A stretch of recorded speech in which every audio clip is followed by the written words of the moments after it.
പുതിയ ഗതാഗത വകുപ്പ് മന്ത്രിയിൽ പ്രതീക്ഷ നൽകിയ തൊഴിലാളി യൂണിയനുകൾ കെഎസ്ആർടിസിയിലെ പ്രധാന പ്രശ്നമായ ശമ്പള പ്രതിസന്ധി പരിഹരിക്കാനായി ഒറ്റത്തവണ ശമ്പളം നൽകുന്നത് നടപ്പിലാക്കാൻ ശ്രമിക്കുമെന്ന് ഉറപ്പ് നൽകിയതായി തൊഴിലാളി യൂണിയനുകൾ അറിയിച്ചു. BMS ഉൾപ്പെടെയുള്ള തൊഴിലാളി സംഘടനകളുമായി മന്ത്രി നടത്തിയ ആദ്യ കൂടിക്കാഴ്ചയിലാണ് തീരുമാനമുണ്ടായത്.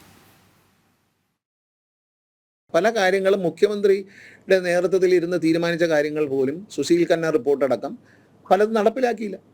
നടപ്പിലാക്കേണ്ട സമയത്ത് അതുകൊണ്ടാണ് ഞങ്ങൾ ഒരു യുദ്ധകാലാടിസ്ഥാനത്തിൽ ഒരു സോഫ്റ്റ്വെയറിലേക്ക് മാറുന്നതോടുകൂടി ഇതിൻ്റെ കൺട്രോൾ എവിടെയാണെന്ന് ആർക്കും അറിയാൻ പറ്റും.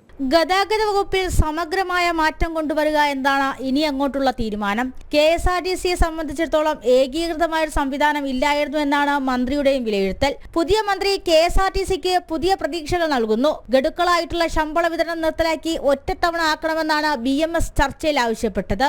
ഇന്ന് ബഹുമാനപ്പെട്ട മന്ത്രിയുടെ ചർച്ചയുടെ ആദ്യം തന്നെ അദ്ദേഹം പറഞ്ഞത് ശമ്പളം ഒറ്റത്തവണയായി കൊടുക്കാനുള്ള നടപടി സ്വീകരിക്കുമെന്നാണ്.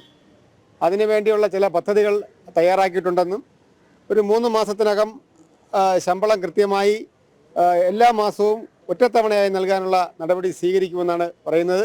കഴിഞ്ഞ കാലങ്ങളിൽ നടന്ന സാമ്പത്തിക പരിഷ്കാരങ്ങൾ സാമ്പത്തിക നഷ്ടം വരുത്തിയതായി TDFും ചർച്ചയിൽ ഉന്നയിച്ചു. ഈ കഴിഞ്ഞ കാലങ്ങളിൽ ഉണ്ടായിട്ടുള്ള KSRTCയുടെ സാമ്പത്തിക പ്രതിസന്ധി പരിഹരിക്കുന്നതിന് ഉപകരിക്കാത്ത പരിഷ്കാരങ്ങളെക്കുറിച്ച് എല്ലാം പുനരാലോചിക്കും എന്ന് മന്ത്രി ഉറപ്പ് നൽകിയിട്ടുണ്ട്. സാമ്പത്തിക പ്രതിസന്ധി KSRTCയെ ബാധിക്കുന്നുണ്ടെന്നും ചെലവ് നടപടികൾ കുറയ്ക്കണമെന്നും CITയും ചർച്ചയിൽ പറഞ്ഞു. നമ്മുടെ സർവീസ് ഓപ്പറേഷനിൽ ഉൾപ്പെടെ തൊഴിലാളി പിന്തുണയോടുകൂടി KSRTCയുടെ വരുമാനം വർദ്ധിപ്പിക്കുന്നതിനും അതുപോലെ തന്നെ ചെലവ് ചുരുക്കി ഇന്നത്തെ പ്രതിസന്ധിയെ മറികടക്കുന്നതിനും ആവശ്യമായിട്ടുള്ള ഒരു കൂട്ടായ ശ്രമം ഉണ്ടാകാൻ ഇന്നത്തെ യോഗം തീരുമാനിച്ചു.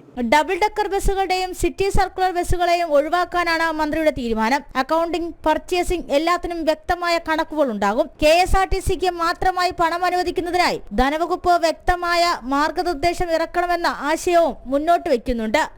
ജനം, തിരുവനന്തപുരം.